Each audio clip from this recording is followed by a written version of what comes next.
20th of August 2020, I visit my dermatologist for a skin check. Went to my dermatologist, and then I remember that day perfectly. I went into the examination room, undressed. The doctor came in. She looked at me really in 1 minute. I dressed up.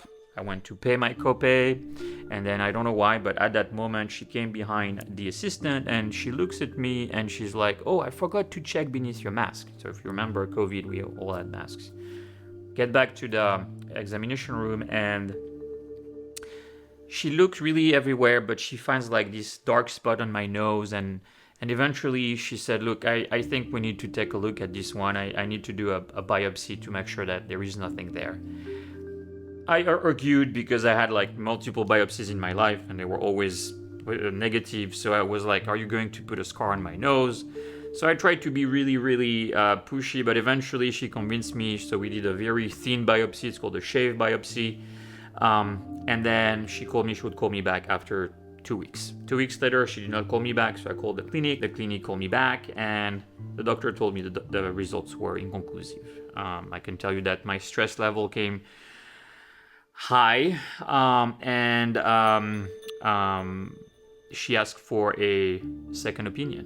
And 2 weeks later, she called me and dropped the news. "Jonathan, it's a melanoma. Treatments for this are very good. Survival rates are very good. Do you want to be treated at UCSF or do you want to be treated at Stanford?" And long story short, I was in Menlo Park, so I decided to go with Stanford.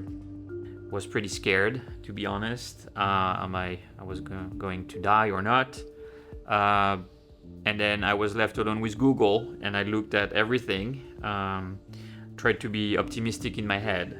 And then after a few weeks, my referral was approved by Stanford. I went, so the surgeon came and she started with a pen, I remember. And she said, "I'm going to show you what I have to remove." And then she draw on my nose. And then she gave me a mirror and I looked in the mirror and basically she was removing the left side of my nose. Standard of care, she said, and then she proceeded to show me how to reconstruct. After removing such a big piece of skin, she was going to cut my forehead, my cheek, and plug them into my nose to grow the skin. It was gruesome, to be honest. I was scared, I was afraid.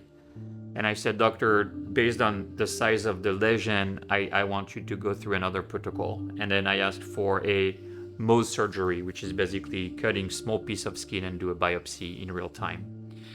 She pushed back on it for multiple reasons. They don't do Mohs on melanoma, but eventually I prevailed, and thankfully the doctor agreed. And I was lucky because after the surgery, she only removed 15% or 10% of what was supposed to be removed. So I kept my nose, the reconstruction was very small, and then I was very happy with the results. After that, I had to go through a lot of tests because they wanted to make sure that the cancer did not spread through my body. So I had a few months of stress, pretty high stress.